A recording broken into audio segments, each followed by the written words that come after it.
Hello and welcome. India's top court is hearing 14 appeals against a 2010 Allahabad High Court judgment in the Ayodhya dispute case.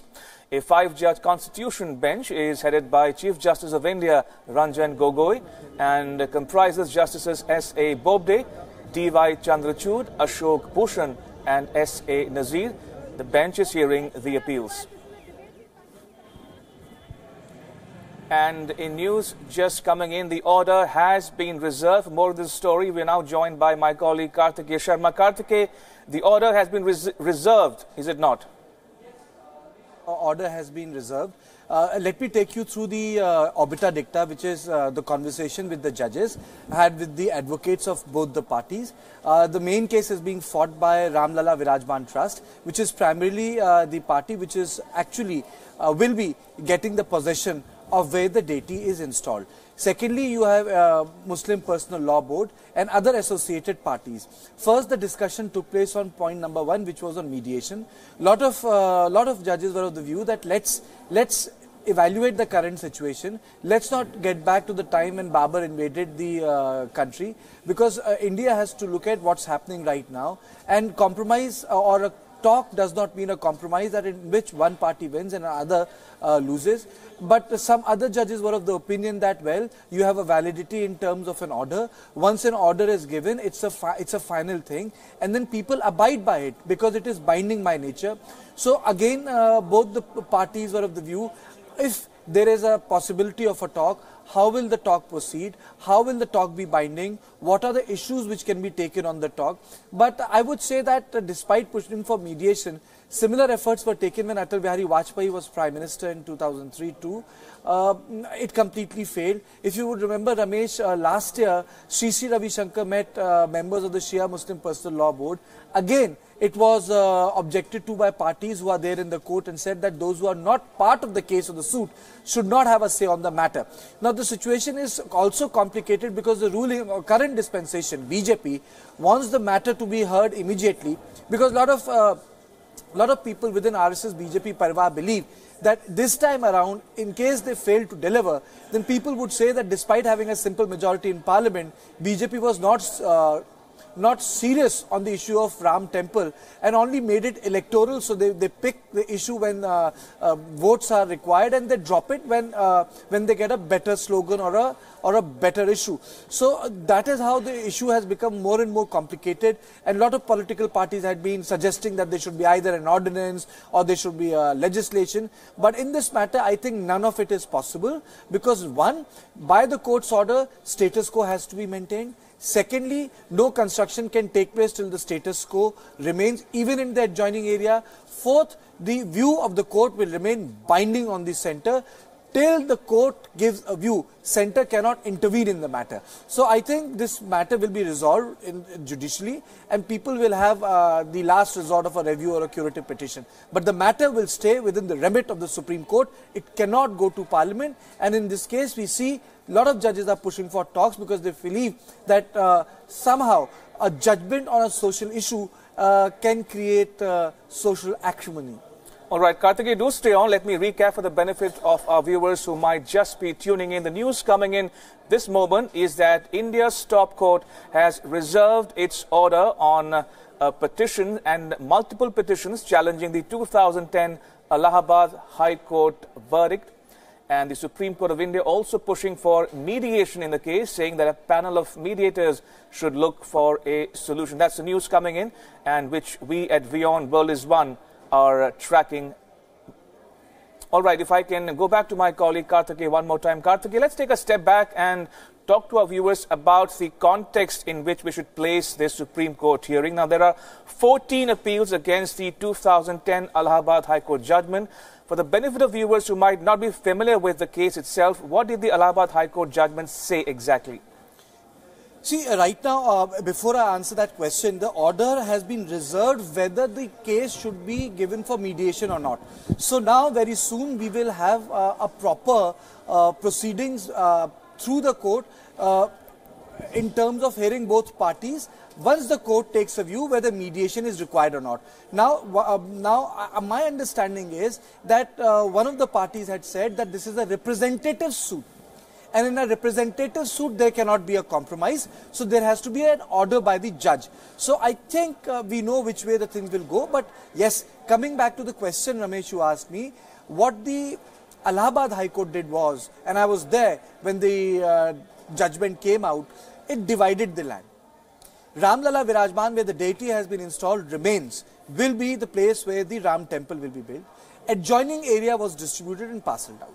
Now that trifurcation of land was not accepted by any of the parties. People felt that this is a compromise. Now the Allahabad High Court was of the opinion that this is the best view, that let the temple be built where the deity has been installed.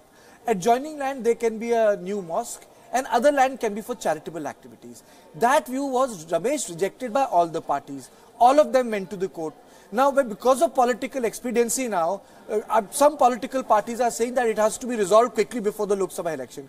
Now, that cannot happen because judgment, process of giving a judgment and trial has its own life and its sanctity has to be respected and maintained. All right, while we wait for my colleague Jessica Taneja, who has been tracking the proceedings in the court, to join us in a bit.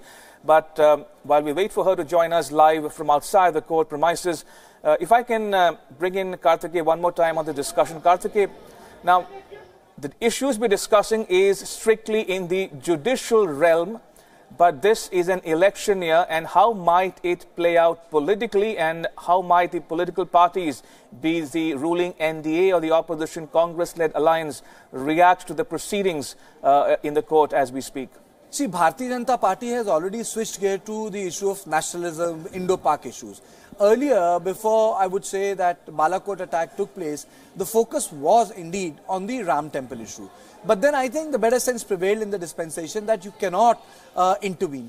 And again, when Prime Minister gave an interview to a wire agency, he was categorical. We will have to wait for the Supreme Court's judgment. So after Prime Minister said this in his interview, I think matters settled in a larger way for both RSS and BJP. But Ramesh, issue is that political cadres are always, they have a different life cycle, they have different sloganeering pattern, they have a different way of interacting with civil society. So sometimes even a leader takes a position on an issue, the cadres can behave differently. So I would say that this issue will continue to linger, I would say, in our political narrative as Lok Sabha elections are nearby, because BJP has attacked Congress party saying that the topmost Rajya Sabha members of the Congress are the ones who are delaying the case in Supreme Court. So anyhow, Ayodhya case has become very, very political once again. It was beyond politics, right, because of coalition. Karthikeya, do stay on. I have to interrupt you there. We are getting some live reactions as we speak. Let's listen in. बड़े larger issue को, लेकिन जो अनुभव हम लोगों का है कि पहले भी मुस्लिम पक्ष इसके लिए तैयार नहीं हुए और अब भी वो समय को जाया करना चाहते हैं। हम लोग समय को अब आगे बर्बाद नहीं करना चाहते। आपसे ये जानना चाहूंगा, 3 मेन आपत्तियां क्यों हिंदू महासभा नहीं चाहता है कि इस मामले पर मध्यस्थता हो? देखिए, सबसे बड़ी बात यह है कि जो कानून कहता है कि अगर रिप्रेजेंटेटिव सूट है तो उस रिप्रेजेंटेटिव सूट में जितने भी स्टेक होल्डर्स हैं दोनों पक्ष के, उनको शामिल किया जाए। अगर सारे स्टेक होल्डर्स उसमें सम्मिलित नहीं होते हैं तो इसका कोई मायने नहीं रखता है। कोर्ट जो डिक्री पास करेगी उसको कैसे लागू कराया जाएगा, यह एक बहुत बड़ा मुद्दा है। तो आखिर सुप्रीम कोर्ट की क्या टिप्पणियां रही हैं? कोर्ट ने दोनों पक्ष को चुना है। All right, so there you heard reactions coming in thick and fast, and we are still awaiting to hear from Wion, World Lisbon's correspondent Jessica Taneja, who's been tracking the proceedings in the top Indian court, who will be joining us momentarily. But to bring back Karthikeya back in the discussion, Karthikeya, let's talk a bit about the context in which one should locate the proceedings. Let's talk a bit about the attempts being made in the recent past, including secret talks led by Sri Ravi Shankar, and similar attempt being made by the late Prime Minister Atal Bihari Vajpayee. See, the talks which were initiated by Sri Ravi Shankar were primarily focused on the fact that you allow Ram temple to be built. You take land anywhere in Ayodhya and build a mosque.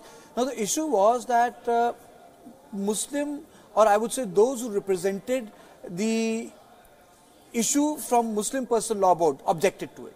They said we need a decisive judgment, we need a judgment which is binding on all the political parties. Because the problem was that the Shia board takes a different view from the Sunni Waqf board. And then couple of human rights activists have also taken a different view. But the people who are directly associated with the case believe that unless and until the judgment comes, there cannot be mediation. Now, Vajpayee did that with Shri Ravi Shankar. Again, you know, Shri Ravi Shankar last year spoke with a lot of people. But in my opinion, it's a very contentious issue. We have to understand the origin of it. You know, in 40s, the deity was installed inside the mosque. So, it's not as if the mosque did not exist. The whole issue is that there is a belief that the Lord Ram was born here, but the mosque came up, and in 1948 an ideal was installed, and there was a case against it. There were a number of lawsuits which came up, which were all compiled and taken up, and then they were sent to the High Court, and that in itself took more than 30 years to resolve, because they were all brought together. So this is simply not a religious issue anymore. It has become a complex political issue with capacity to impact social and communal amenity. Right, Karthikeya, stay on. I have Jessica Taneja finally joining us live from outside the Supreme Court. Jessica, take us through what exactly happened in the courtroom this morning when the judges began hearing this matter.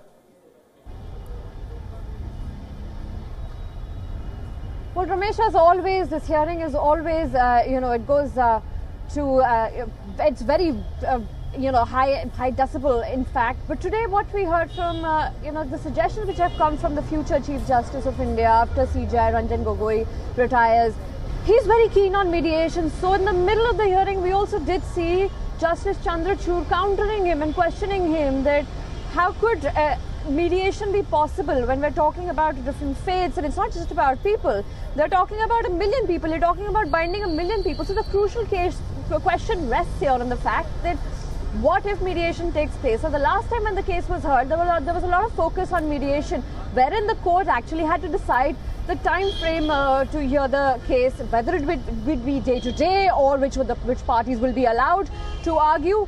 All of that, and of course the enormous you know,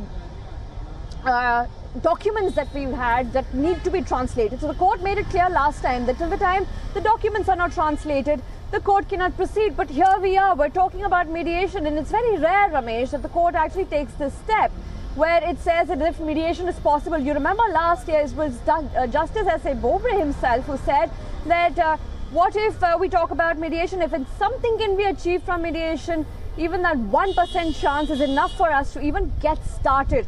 So today when, you know, he said that, and when the parties opposed, of course, there was Ram Lalla which opposed and said that we will not agree with mediation because it's about the faith of people, and then you'll have to issue an ordinance in order to even start mediation talks. They were also in the middle, you know, middle of the hearing that we heard that there wouldn't be a gag order on media, so to say, but if mediation talks were to begin, the media would be restricted on reporting it, because it's very crucial after all. If something that the mediation can achieve, it solves the court's, you know, long, lengthy hearing. It saves the time of the court and also the exhausting levels to which this case can go. And nearly 10 years, Ramesh, you know, I mean, in 2010, the Allahabad High Court verdict came out, and since then it's been challenged. It's finally now moving towards some progression, but at the same time, there's still a lot that needs to be talked about. Interestingly, now the focus from deciding on the day-to-day hearing to when finally will the review of that Allahabad High Court would be heard, which all the parties are challenged, the focus is now on mediation. Can we achieve this by not exhausting the court's time and not going over lengthy long hearings, but when the 2 or 3 parties involved can decide among themselves as to what can be done in the case. Indeed, as Jessica pointed out, the focus this time is on mediation, clearly trying to bring all the warring parties together to find a solution. And the court, as Jessica and Karthikeya were pointing out, has reserved its order on the appeals against the 2010 Allahabad High Court judgment. On that note, I want to thank my colleagues Karthikeya and Jessica for their inputs. Appreciate it.